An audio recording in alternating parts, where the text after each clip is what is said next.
Good morning, San Francisco. Welcome to Social Ride Episode 2. We're here in beautiful California Street, about to show you 3 ways in which Yibby is empowering drivers. So come on in my car, and let's show you how it's done.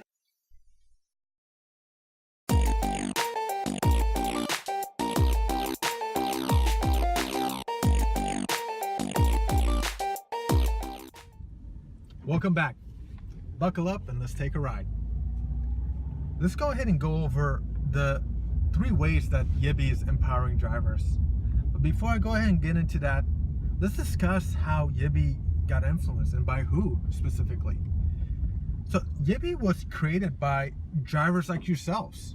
We've met with a lot of drivers throughout San Francisco and the Bay Area, and for hours and weeks we brainstormed about where are the gaps with the current platforms, what are some of the issues, and what you like resolved, and what would you like in the new ride-sharing app. And that's where Yibby came in. Yibby was influenced by you folks. And throughout our discussions, there were 3 things that came up, 3 challenges that you wanted resolved. Number 1 is ownership. Drivers currently are on platforms where it's a centralized experience. That means drivers are told what rides to take.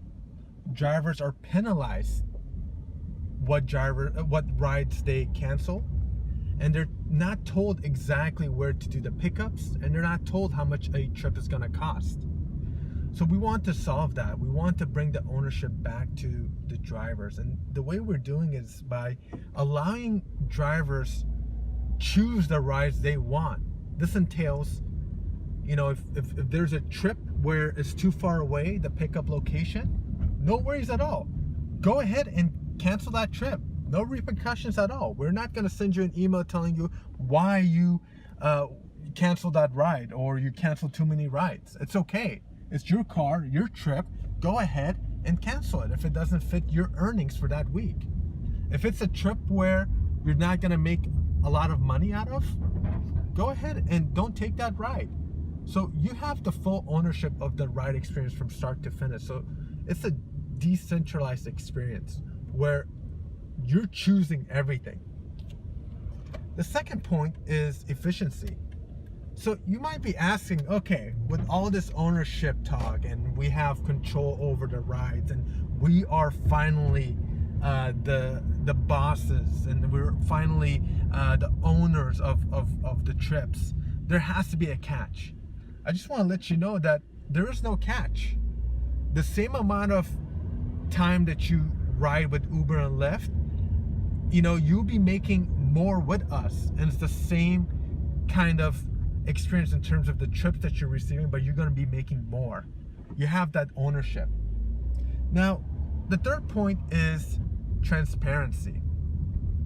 Drivers have stressed that they are not provided upfront information where it's needed to make that decision that, is this a ride that I want to take? And they regret it a lot of times when they finish a trip. They're like, why did I take this trip? I was I was told something and I didn't want to take it. It took me to the other side of the city. And what we're going to do is we're going to have trips where you're told the pickup location, you're going to be told the drop-off location, and how much that trip is going to be. So you're going to assess and decide up front that, is this going to meet my earnings for this week? Is this what is needed? And we're going to provide you that full upfront transparency ahead of time.